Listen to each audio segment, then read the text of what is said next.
দর্শক, আজ আমি আছি পাবনা জেলার অন্যতম গুরুত্বপূর্ণ শহর ঈশ্বরদীতে। আর সত্যি বলতে কি, এই শহরের মেইন রোডে দাঁড়িয়ে চারপাশে তাকালে মনে হয় না এটা শুধু একটি উপজেলা শহর, মনে হয় যেন ছোট্ট এক আধুনিক জেলা শহর। রাস্তার দুই পাশে সারি সারি বড় বড় ভবন, আধুনিক শপিং মল, বিপণী বিতান, হোটেল, অফিস আর নতুন ডিজাইনের আবাসিক ভবন। চারদিকে মানুষের ব্যস্ততা, যানবাহনের চলাচল আর নগর জীবনের এক অন্যরকম ছন্দ।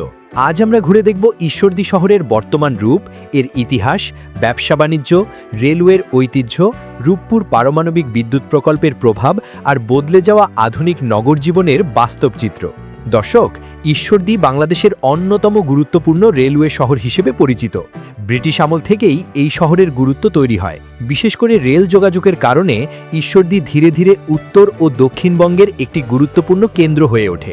ঈশ্বরদী নামটি শুনলেই অনেকের চোখে ভেসে ওঠে রেলওয়ের বিশাল কর্মযজ্ঞ, কারণ এখানে রয়েছে বাংলাদেশের রেলওয়ের অনেক গুরুত্বপূর্ণ অফিস